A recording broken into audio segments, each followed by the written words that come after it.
സിനിമയിൽ രണ്ട് ജാതിയേ ഉള്ളൂ, കുറഞ്ഞതും കൂടിയതും ഒക്കെ ആയിട്ട് രണ്ട് ജാതിയേ ഉള്ളൂ. ഒന്ന് വിൽപ്പനയുള്ള ആളുകൾ, മറ്റേത് വിൽപ്പനയില്ലാത്തവർ. അങ്ങനെ രണ്ട് ജാതിയേ ഉള്ളൂ സിനിമയിൽ. അത് ഇന്ന ജാതി ആയതുകൊണ്ട് സിനിമ കാണാൻ പോകത്തില്ല എന്ന് വയ്ക്കില്ല. ഇയാൾ എസ് ടി ആണ്, വേണ്ട കാണണ്ട, അങ്ങനെ വെക്കുകയില്ല.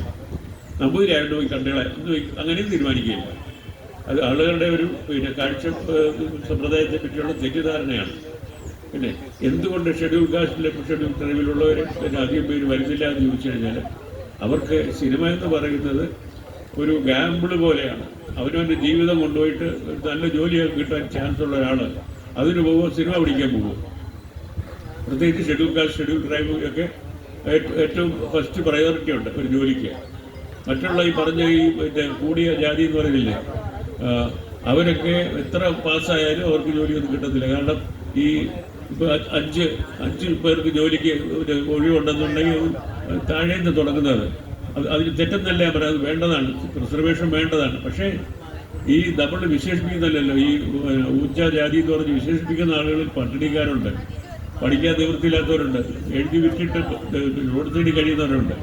അത് മറന്നു പോകരുത്. നമ്മൾ രാഷ്ട്രീയ പ്രസംഗം നടത്തുമ്പോൾ നമ്മളിതുപോലെ പറയും, നമ്മൾ എസ് ടി അവഗണിച്ചു. അവഗണിച്ചു? ആരും അവഗണിച്ചിട്ടില്ല. കഴിവുള്ളവർ സിനിമയിൽ വന്നിട്ടുള്ള പല ജാതികളിൽ നിന്നുള്ളവർ, ജാതി അത് ആരും അന്വേഷിച്ചിട്ടില്ല. അങ്ങനെയാണെങ്കിൽ ഇന്ത്യയിൽ തന്നെ ഏറ്റവും കൂടുതൽ വലിയ ഹീറോസ് ഉള്ളത് മുസ്ലിംസാണ്. അവരാണോ മെജോറിറ്റി ഇന്ത്യയിൽ? ഏത് ഖാൻമാരാണ്? ഓരോ 3-4 ഖാൻമാരാണ് ഇന്ത്യയിലെ ഏറ്റവും വലിയ ടോപ്പ് സ്റ്റാർ എന്ന് പറയുന്നത്. മലയാളത്തിൽ എന്തുകൊണ്ടാണ് മമ്മൂട്ടി വലിയ സ്റ്റാറായിരിക്കുന്നത്? അദ്ദേഹം നല്ല ആർട്ടിസ്റ്റ് ആയതുകൊണ്ടാണ്. ആരെങ്കിലും മമ്മൂട്ടി മുസ്ലിമാണ് നമ്മൾ കാണേണ്ടത് നിൽക്കും? ഇല്ലല്ലോ. മോഹൻലാൽ നായരായതുകൊണ്ടാണ് സിനിമ കാണുന്നത്. മോഹൻലാൽ കഴിവുള്ള നടനായതുകൊണ്ടാണ് ആളിനെ കാസ്റ്റ് ചെയ്യുന്നത്. ആൾക്ക് കാണാൻ ഇഷ്ടമാണ്, അതുകൊണ്ട് പടം കാണാൻ പോകുന്നു. നമ്മളിങ്ങനെ ഒരിക്കലും തിരിച്ച് പറയരുത്. കാരണം സത്യത്തെ പറ്റിയുള്ള അറിവില്ലായ്മയാണ് ഈ പറയുന്നത്. ഉദാഹരണത്തിന്, എന്തുകൊണ്ടാണ് SC/ST ക്ലാസ്സുകളിൽ നിന്ന് എഴുത്തുകാരില്ലാത്തത്? എന്തുകൊണ്ട്? തകഴിയും കേശവദേവും ഒക്കെ നായന്മാരാണ്. എന്തുകൊണ്ട് അവർ മാത്രം എഴുതിയത്? അല്ലെങ്കിൽ ഉറൂബ് എന്തിനാണ്? MT വാസുദേവനാരാണ് എഴുതിയത്? അവർക്ക് പകരം വലിയ ഷെഡ്യൂൾ കാസ്റ്റുകാർക്ക് എഴുതാൻ വയ്യായിരുന്നു. ആരെങ്കിലും സ്റ്റോപ്പ് ചെയ്തിട്ടുണ്ടോ? ഷെഡ്യൂൾ കാസ്റ്റുകാരൻ എഴുതിയ പുസ്തകമാണ്, വേണ്ട വായിക്കേണ്ട, ആരെങ്കിലും വയ്ക്കുമോ? നല്ല പുസ്തകമാണെങ്കിൽ എല്ലാവരും വായിക്കും. അതിനകത്തൊന്ന് ജാതി കൊണ്ടുവരരുത് ദയവായിട്ട്. നമ്മളൊന്ന് നമ്മുടെ ജീവിതത്തിൽ ഞാനൊരു നായർ കുടുംബത്തിൽ ജനിച്ച ആളാണ്. ഞാൻ എൻ്റെ പേരിലൊന്നും എൻ്റെ നായരൊന്നുമില്ല, എൻ്റെ പെരുമാറ്റത്തിലും എൻ്റെ വിശുദ്ധകളിലും ഇല്ല. എനിക്ക് ഒരുപോലെയുള്ള മത്സരമില്ല. എന്നെ ഉടനെ തന്നെ ഫ്യൂഡലിസ്റ്റാന്ന് പറയും. ഇയാൾ ഫ്യൂഡലിസ്റ്റാണ്. നിങ്ങളെല്ലാവരും കൂടെ തീരുമാനിക്കുകയാണ്. തോപ്പിൽവാസിയുടെ നാടകത്തിൽ നിങ്ങളെന്നെ കമ്മ്യൂണിസ്റ്റാക്കി എന്ന് പറഞ്ഞിട്ടുണ്ട്. എന്നെ ഒരു ഫ്യൂഡലിസ്റ്റ് ആക്കിയിരിക്കുകയാണ്. കാരണം ഞാൻ ഈ പിന്നെ സർക്കാർ കൊടുക്കുന്ന, നിങ്ങൾ ഇത് ഉൾപ്പെടെയുള്ള ആളുകളുണ്ട്, സർക്കാർ കൊടുക്കുന്ന പിന്നെ സഹായധനം കൊടുക്കുന്ന ആളുകൾക്ക് സിനിമയെ സംബന്ധിച്ച് ഒരു ധാരണ ഉണ്ടാക്കണം, അതിനുവേണ്ടിയിട്ടൊരു ചെറിയൊരു ഇൻട്രഡക്ഷൻ പോലും കൊടുക്കണം എന്ന് പറഞ്ഞതിന് എനിക്കെതിരായിട്ട് ഭയങ്കരമായ അധിക്ഷേപങ്ങൾ. പഠിക്കണമെന്ന് പറഞ്ഞാൽ അധിക്ഷേപമാണോ? നമ്മൾ പിന്നെ മുറ്റം തൂക്കാൻ വരെ പഠിക്കണം. ചൂലോട് മെറ്റ് തൂക്കുന്ന ആൾ, നമ്മൾ ഒരു ദിവസം മെറ്റും തൂത്ത് നോക്കിയേ, നിങ്ങൾക്ക് തൂക്കാൻ അറിയില്ല, അറിയണം, തൂക്കാൻ അറിയണം. അവിടുത്തെ നന്നായിട്ട് മെറ്റും തൂക്കുന്ന ഒരാൾ അവിടെ കിടക്കുന്ന ഇലയെല്ലാം പോവും, അവിടുത്തെ മണൽ അവിടെ കിടക്കും, അതും കൂടെ തൂത്ത് കളയത്തില്ല. അപ്പോൾ ഏത് കാര്യത്തിനും നമുക്ക് ഒരു പരിശീലനം വേണം. അതിനെപ്പറ്റി ഒരു ബേസിക്കായിട്ട് നമ്മുടെ ടൂൾസ് അറിയണം. ഏറ്റവും കോംപ്ലക്സ് ആയിട്ടുള്ള, മനുഷ്യൻ കണ്ടുപിടിച്ചിട്ടുള്ള ഏറ്റവും കോംപ്ലക്സ് ആയിട്ടുള്ള കലാരൂപമാണ് സിനിമ. അതിനെപ്പറ്റി പഠിക്കണം. പഠിക്കാതെ ഓടിച്ചത് എല്ലാവരും വിചാരിച്ചത് ഞങ്ങളോട് മാത്രം എന്തുകൊണ്ട് ട്രെയിനിങ് ചെയ്യണമെന്ന് പറഞ്ഞു, ഞങ്ങൾക്ക് മാത്രം എന്തിന് ട്രെയിനിങ് എന്നതിനാണ്. അതൊരു എന്താണ്, ഒരു മന്ത്രി വരെ പറഞ്ഞു ഇതൊരു ഫ്യൂഡൽ ആറ്റിറ്റ്യൂഡാണ് എന്ന്. ഫ്യൂഡലാണോ പഠിക്കാന്ന് പറയുന്നത്? നിങ്ങൾ പഠിച്ചു കഴിഞ്ഞാൽ നിങ്ങൾ ഈ സിനിമ ഇൻഡസ്ട്രിയിൽ നിങ്ങൾ സ്ഥിരമായിട്ട് നിന്ന് ജോലി ചെയ്യാൻ പറ്റും. അല്ലെങ്കിൽ നിങ്ങളുടെ ക്യാമറമാനാണ് പടം എടുത്തതെന്ന് എല്ലാവർക്കും അറിയാമെങ്കിൽ പിന്നെ അവരെ വിളിക്കുമാരെങ്കിലും. അവരുടെ സ്ത്രീകളുടെ പടം എടുത്തതിൽ ഒരു കുട്ടിയുണ്ട്, വിക്ടോറിയ എന്ന് പറഞ്ഞ പടം എടുത്തത്. ആ കുട്ടി നാഷണൽ ഇൻസ്റ്റിറ്റ്യൂട്ട് ഓഫ് ഡിസൈനിൽ പഠിച്ചിട്ടാണ്, സിനിമ മേക്കിംഗ് പഠിച്ചതാണ്. അതുകൊണ്ട് അവർ പലയിടത്ത പടത്തിന് റെക്കഗ്നേഷനുണ്ട്, അവിടെ ഇവിടെയൊക്കെ കാണിക്കുന്നുണ്ട്, എല്ലാ പരിതോഷികളൊക്കെ എനിക്ക് കിട്ടുന്നുണ്ട്. അപ്പോൾ അതൊരു നല്ല ഉദാഹരണമാണ് നമ്മുടെ മുമ്പിലുള്ളത്. പഠിച്ച ഒരാൾ, പഠിക്കാത്ത ഒരാൾ. ഈ കാശ് ഈ പണം വാങ്ങിച്ച് എല്ലാവരൊക്കെ പടം ഷൂട്ട് ചെയ്തതിനെ പറ്റി അതിൽ അഭിനയിച്ച ആളുകൾ എന്നോടൊക്കെ വന്ന് പറഞ്ഞിട്ടുണ്ട്. ഞാൻ അവരോട് പറഞ്ഞിട്ടുണ്ട്, ഞാൻ തന്നെ പടം എടുത്തവരോട് ചോദിച്ചിട്ടുണ്ട്, നിങ്ങൾക്ക് എന്തെങ്കിലും നിങ്ങൾക്ക് എന്തെങ്കിലും ഒരു ചെറിയ പരിശീലനമെങ്കിലും കിട്ടിയോ? ഈ മാധ്യമം അറിയാതെ നിങ്ങൾ ഇങ്ങനെയാണ് പടം എടുക്കുന്നത്. നിങ്ങളുടെ ക്യാമറമാനെ തീരുമാനിക്കുന്നത് എന്ത് ഡയലോഗ് പറയണമെന്ന്, എങ്ങനെ പറയണമെന്ന്, എങ്ങനെ കമ്പോസ് ചെയ്യണമെന്ന്. നിങ്ങൾ എന്ത് പടം പിന്നെടുക്കുന്നത്? അങ്ങനെയാണോ നിങ്ങൾ പ്രോത്സാഹിപ്പിക്കേണ്ടത് ആളുകളെ? സ്ത്രീകളായാലും ഇത് പറഞ്ഞതിന് ഭയങ്കര കുഴപ്പം. ഞാൻ സ്ത്രീകളെ അധിക്ഷേപിച്ചു. നമുക്ക് ഈ ചർച്ചയിലേക്ക് പോകണ്ട. കുറച്ചുകൂടി ഈ സയ്യദ് മിർസ വരുന്നുണ്ട്. സയ്യദ് മിർസ കൂടി സംസാരിക്കുന്നത് വന്നു.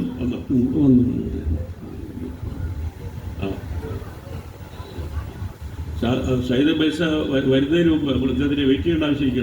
ഞാനിത് പറഞ്ഞു തീർക്കട്ടെ. ഇത് നമ്മൾ കാര്യം അറിയാതെ അറ്റാക്ക് ചെയ്യുകയാണ്. ആളുകളെ ഇങ്ങനെ അറ്റാക്ക് ചെയ്യാണ്. കാരണം ഈ സത്യം മൂടി വെച്ചിട്ട് നമ്മൾ കള്ളങ്ങൾ പറഞ്ഞ ആളുകളെ തെറ്റിദ്ധരിപ്പിക്കുക.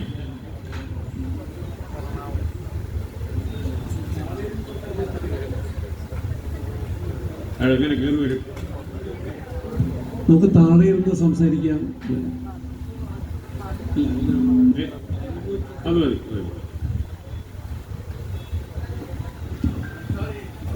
Hello,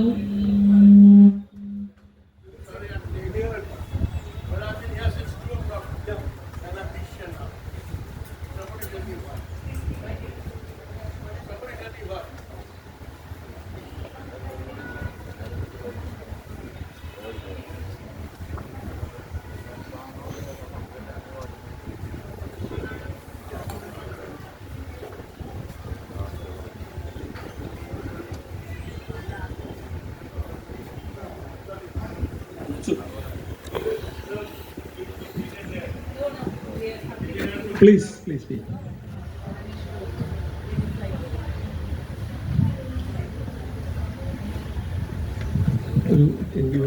Words. Syed sir, we have just,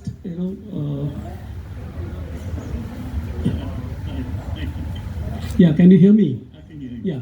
There is one round of talk about the situation. The topic is cultural politics in India, and all the panelists here, filmmakers, artists, directors, they talked about the present condition of filmmaking in India, the atmosphere of fear, the retreat from constitutional promises, the erosion of the democratic values, and also the state intervention in cultural institutions and all kinds of cultural events. So that is one point that is raised and concern about, and also about different kinds of initiatives that are happening in different parts of the country, like Dalit filmmakers, left-leaning filmmakers, making young filmmakers, creating a different kind of voice. But the shrinkage of space for them, how to reach the people, their audience. And the first of all, you have the censorship of the producer, then the state. Now you also have the censorship of OTT, and also this mob violence, all kinds of things. So there are a lot of concerns raised, and also a lot of attempts happening all over India in different languages, especially with Dalit filmmakers and all that. And also we were also trying to talk about what is the way ahead? How do we move forward? Yeah, over to you. I'd like to start when I read the title of the subject. It's called what is the title of the Cultural politics. Culture of cinema as Cultural politics. Cinema as cultural politics. And for the life of me, I could not decipher that. What did it mean? It's a lazy line. It's a lazy line. I've got to decode. I have to decode that statement. Because I think what they're saying is the imposition of politics into cinema. I would assume this. So I've got to go into an assumption. Perhaps this is what they mean. Am I right? So coming from there, therefore what the earlier people have said, I think they're absolutely right, of the imposition. But more, I would like to add one more point to this. I'm exhausted. I've walked. I can't walk, and I'm walked from Patni kahan se yahan tak aa gaya main.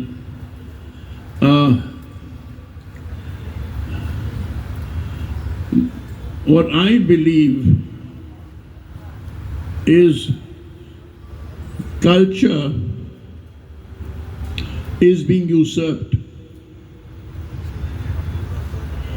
There's a usurpation of culture of making it incredibly one-dimensional. And one-dimensional does not add, does not allow inclusiveness. It does not allow subaltern cultures. It does not allow the cultures of resistance.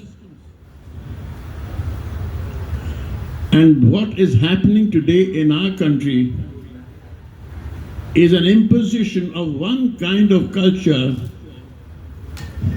to put it in strict sociological terms, Brahmanic. It doesn't mean Brahmins, Brahmanical. That is an idea which by its very nature has a worldview, a goal, and how to achieve those goals through the nature of power. And today, the power is in their hands. It might look like two banyas are on top. It's not true. That's not true. What's happening is a hardcore, puritanical version of culture backed by very big money power, crony capital, backed. It's a combination that's happened in our country. And I believe the battle is on. The battle is on, and young people are trying their best to get finance, to make films, north, south, east, west. They're trying. And the state, the center, the state, the regime in power, is doing everything in its power to make sure that the culture represented on the mainstream, is the culture of their narrative. And this is the battle that we will have to fight. All filmmakers, when I say this, a filmmaker, it doesn't matter if he's a Kshatriya, a Brahmin, a Sayyad like I am, upper caste so-called. Their job as a filmmaker, as an artist, is to confront power of all kinds. To confront it in its absurdities, in its crudeness, in its brutality. And that's the job which has to be done. I've got nothing more to say. Nothing more to say. Thank you. Thank you, sir.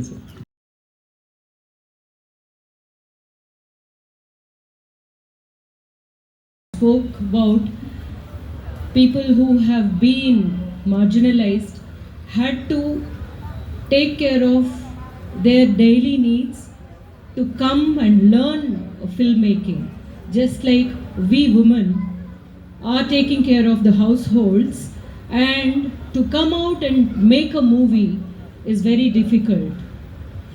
So just terming it as a female director movie or a Dalit movie is not going to, we don't want everybody to take away the struggle against the power, because we are not equipped naturally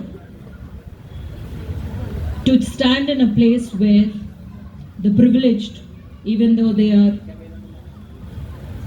poor, they may not get access to education or access to many things. But when they are in a privileged place, they can find a way. A woman cannot find a way, a Dalit cannot find a way.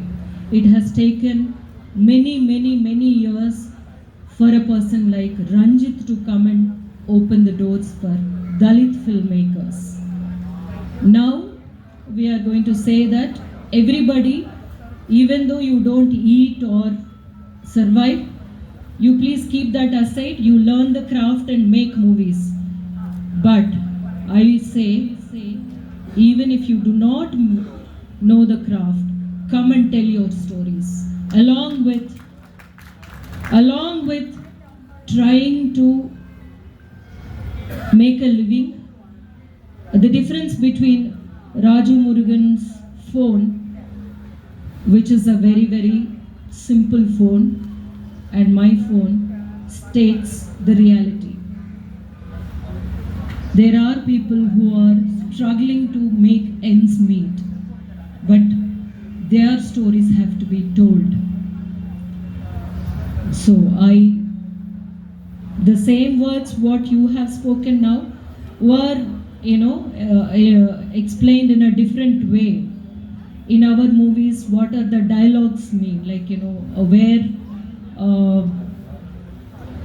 a Brahmin will never lie, a first class Nair. These are the narratives which were set for years and years and years. We are saying, let us also talk about the set narrative. We are saying there is the other narrative, even though we have not had opportunity to talk till now. We will take the opportunity and we will talk about it.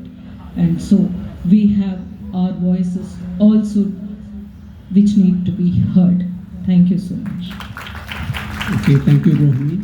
And thank you all the panelists, Adoor Gopalakrishnan, Syed Mirza, Raju, Birai, Rohini and Vidhu for this very lively discussion which raised a lot of issues, not answers but expressed a lot of concerns about the state of affairs and also appealing for solidarity